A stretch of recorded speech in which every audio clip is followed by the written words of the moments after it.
المہند جو دراصل المخنث ہے، اس کے 12ویں سوال میں سوال کرنے والے نے صاف واضح کر دیا کہ شیخ نجد ابن عبد الوہاب نجدی کیسا شخص تھا اور اس کے تعلق سے نظریہ اس کا کیا ہے۔ جیسا کہ آپ المخنث سامعین، المخنث اس کتاب کا نام میں اس لیے کہہ رہا ہوں کیونکہ دیوبندیوں میں کچھ بدتمیز، بد کلام، بد تہذیب دیوبندی حسام الحرمین شریف کو حسام الحرامی پن کہتے ہیں۔ اب ایسے جانوروں کو جواب اسی کے انداز میں نہ دیا جائے تو وہ اپنے آپ کو بہت بڑا گدھا سمجھنے لگتا ہے۔ جی ہاں، وہی شیر کی کھال والا گدھا۔ اس لیے سامعین میں نے المہند کا نام المخنث رکھا ہے۔ تو عرض یہ کر رہا تھا کہ المخنث کے اس نسخے کے صفحہ نمبر 12 کے سوال نمبر 12 کو دیکھیں، اس پر کیا لکھا ہوا ہے۔ جیسا کہ آپ پڑھ سکتے ہیں کہ محمد بن عبد الوہاب نجدی حلال سمجھتا تھا مسلمانوں کے خون اور ان کے مال و آبرو کو، اور تمام لوگوں کو منسوب کرتا تھا شرک کی جانب، اور سلف کی شان میں گستاخی کرتا تھا۔ اس کے بارے میں تمہاری کیا رائے ہے؟ سامعین، اب اس کے جواب میں دجال زمانہ خلیل امبیٹوی دیوبندی نے کیسے دجالی کی اور کیسے ہدایت و نجات کو ٹھکرا دیا، یہی آج کی اس ویڈیو میں آپ کو بتانے والا ہوں۔ آج کی اس ویڈیو میں دیوبندیوں کا وہ دجالی چہرہ آپ کے سامنے آنے والا ہے جس سے خود اکثر دیوبندی بھی واقف نہیں ہے۔ تو چلیں بلا تاخیر ویڈیو شروع کرتے ہیں۔ باطل کرد کریں گے ہم ہیں بریلی والے۔ سامعین و ناظرین، دنیا کی سب سے جھوٹی اور دجالی مکروہ و منحوس کتاب المخنث المعروف المہند کے وجود میں آنے سے پہلے دیوبندیوں کے غوث الاعظم قبلہ حاجات روحانی و جسمانی رشید احمد گنگوہی سے سوال ہوا ابن عبد الوہاب نجدی اور وہابی کے بارے میں، تو اس کا جواب رشید احمد گنگوہی نے کیا دیا، ملاحظہ ہو فتاویٰ رشیدیہ کا صفحہ نمبر 292۔ دیکھیں سوال اور جواب کیا ہے۔ یہاں جیسا کہ آپ دیکھ سکتے ہیں سوال میں لکھا ہے کہ عبد الوہاب نجدی کیسے شخص تھے۔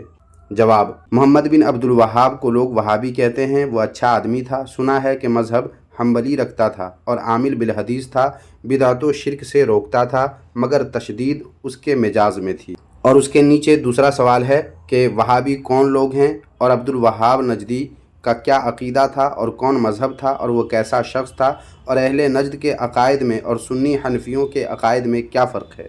اس کا جواب دیکھیں، لکھا ہے محمد بن عبد الوہاب کے مقتدیوں کو وہابی کہتے ہیں۔ ان کے عقائد عمدہ تھے اور ان کا مذہب حنبلی تھا، البتہ ان کے مزاج میں شدت تھی، مگر وہ اور ان کے مقتدی اچھے ہیں، مگر ہاں جو حد سے بڑھ گئے ان میں فساد آ گیا، اور عقائد سب کے متحد ہیں، اعمال میں فرق حنفی، شافعی، مالکی، حنبلی کا ہے۔ سامعین ناظرین، ان دونوں سوال و جواب سے معلوم ہوا کہ شیخ نجد ابن عبد الوہاب نجدی اور ان کے مقتدی یعنی ان کے ماننے والے حنبلی اور عمدہ عقائد والے اور اچھے لوگ تھے، اور انہیں ہی وہابی کہتے ہیں۔ اسے ذہن میں رکھیں سامعین و ناظرین، اور ملاحظہ فرمائیں دنیا کی سب سے جھوٹی، منحوس اور مکروہ کتاب المخنث۔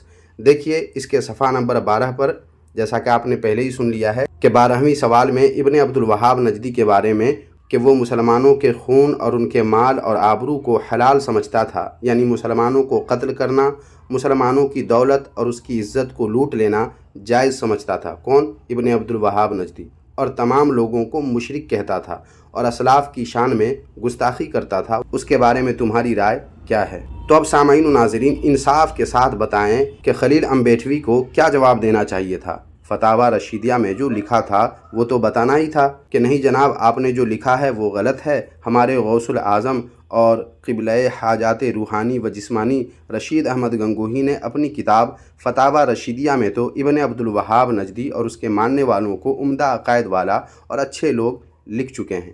سامعین، فتاویٰ رشیدیہ کی بات خلیل امبیٹوی کو اس لیے بھی لکھنی چاہیے تھی کہ اس نے المخنث میں رشید احمد گنگوہی کا کئی مقام پر ذکر کر کے اس کی کتاب اور اس کے فتوے کا بھی ذکر کیا ہے، حتیٰ کہ فتاویٰ رشیدیہ کا بھی ذکر کیا ہے اپنی کتاب المخنث میں۔ مثلا المخنث کے اس نسخے کے صفحہ نمبر 40 پر دیکھیں، رشید گنگوہی کی کتاب کا ذکر یہاں موجود ہے، جبکہ صفحہ نمبر 105 پر دیکھیں فتاویٰ رشیدیہ کا بھی ذکر کیا گیا ہے۔ اس کے علاوہ بھی اور کئی مقام پر رشید احمد گنگوہی کا نام لیا ہے خلیل احمد امبیٹوی دجال نے، جس کا صاف مطلب یہ ہے کہ المخنث لکھتے وقت فتاویٰ رشیدیہ بھی خلیل امبیٹوی کے سامنے آیا۔ تو پھر کیا وجہ تھی کہ شیخ نجد ابن عبدالوہاب نجدی کے بارے میں خلیل امبیٹوی نے وہ کیوں نہیں لکھا جو فتاوی رشیدیہ میں رشید احمد گنگوہی نے لکھا تھا۔ اگر آپ سامعین و ناظرین اس وقت کے حالات کا جائزہ لیں تو سامعین آپ کو کہنا پڑے گا کہ یقیناً خلیل امبیٹوی نے المخنث لکھتے وقت دجالی کا مظاہرہ کیا اور اپنی حقیقت چھپا کر وہ لکھا جو خلاف حقیقت اور خلاف واقعہ تھا، اور حسام الحرمین شریف کے ضربات قاہرہ سے بلا کر جھوٹ اور مکر و فریب سے علماء حرمین شریفین اور اپنے دیوبندیوں کو بھی دھوکہ دینے کی شیطانی کوشش خلیل امبیٹوی دجال نے کی۔ اگر ایسا نہیں ہے تو حسام الحرمین شریف پر کتے کی طرح بھونکنے والے سارے کے سارے دیوبندی، چاہے وہ چھوٹا دیوبندی ہو، بڑا دیوبندی ہو، لنگڑا دیوبندی ہو، لولا ہو، اندھا ہو، کانا ہو، کترا ہو، جیسا بھی ہو، جتنے بھی دیوبندی ہیں جو حسام الحرمین پر کتے کی طرح بھونکتے ہیں، ان تمام دیوبندیوں سے میں پوچھتا ہوں کہ بتاؤ تمہارے دجال خلیل امبیٹوی نے ابن عبدالوہاب نجدی کے بارے میں وہ کیوں نہیں لکھا جو کہ تمہارے قبلہ حاجات روحانی و جسمانی اور تمہارے غوث الاعظم رشید احمد گنگوہی نے اپنی کتاب فتاوی رشیدیہ میں لکھا ہے۔ حالانکہ تم دیو کے بندوں کو رشید احمد گنگوہی نے صاف اعلان کر کے کہہ دیا تھا کہ حق وہی ہے جو رشید احمد گنگوہی کی زبان سے نکلتا ہے، جیسا کہ تذکرۃ الرشید جلد دوم کے صفحہ نمبر 17 پر لکھا ہوا سامعین و ناظرین آپ بھی دیکھ سکتے ہیں۔ دیکھیں یہاں پر لکھا ہوا ہے کہ آپ نے کئی مرتبہ یعنی رشید گنگوہی نے کئی مرتبہ بحیثیت تبلیغ یہ الفاظ زبان فیض ترجمان سے فرمائے کہ سن لو حق وہی ہے جو رشید احمد کی زبان سے نکلتا ہے، اور بقسم کہتا ہوں کہ میں کچھ نہیں ہوں مگر اس زمانہ میں ہدایت و نجات موقوف ہے میرے اتباع پر۔ مطلب دجال خلیل امبیٹوی نے اپنے غوث الاعظم رشید احمد گنگوہی کی بات کو ٹھکرا کر اور اس کے خلاف لکھ کر رشید گنگوہی کے منہ پر زناٹے دار تھپڑ رسید کیا، اور اس طرح اپنی ہدایت و نجات کو خلیل امبیٹوی دجال نے لات مار دیا۔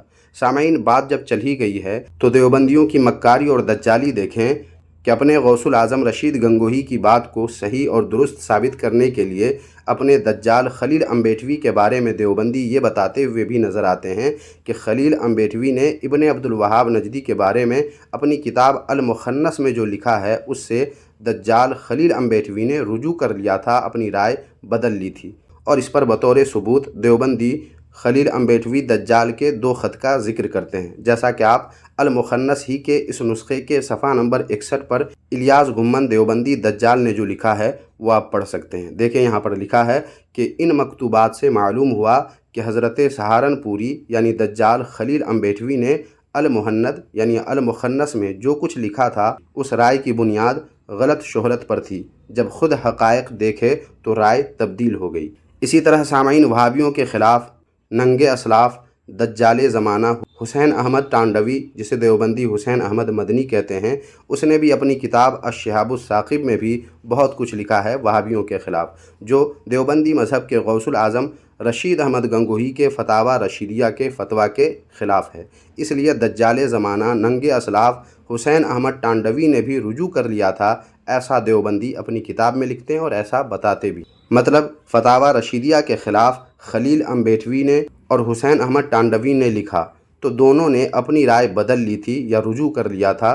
دیوبندی یہ بتا کر رشید احمد گنگوہی نے جو دعویٰ کیا تھا کہ حق وہی ہے جو رشید احمد گنگوہی کی زبان سے نکلتا ہے، اسے حق اور سچ ثابت کرنے کی جی توڑ کوشش کرتے آ رہے ہیں۔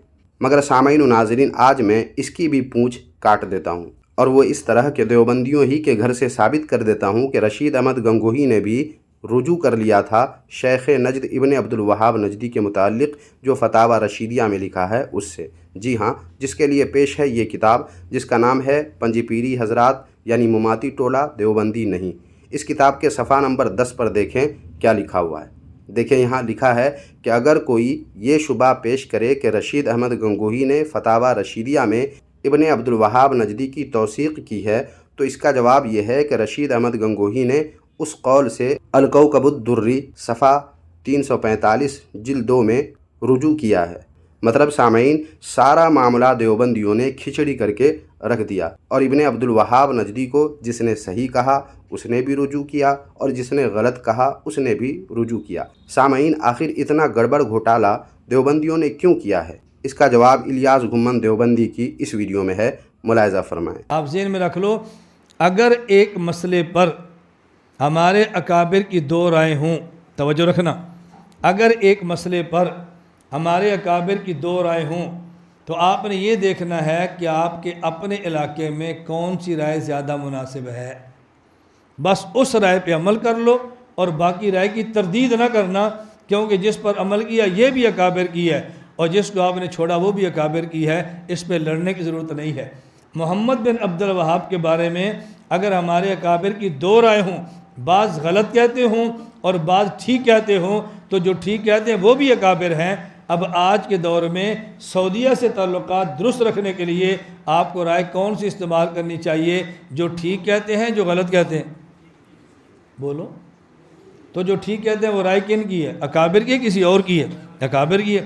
اس بات کو ہمیشہ ذہن نشین رکھنا، بھئی یہ بھی ہمارے کابر ہیں، وہ بھی ہمارے کابر ہیں، میرے علاقے میں یہ رائے مفید ہے، میں اس کو لیتا ہوں اور باقی اکابر کی رائے کا احترام کرتا ہوں، پھر جھگڑا اور فساد کبھی نہیں ہوگا۔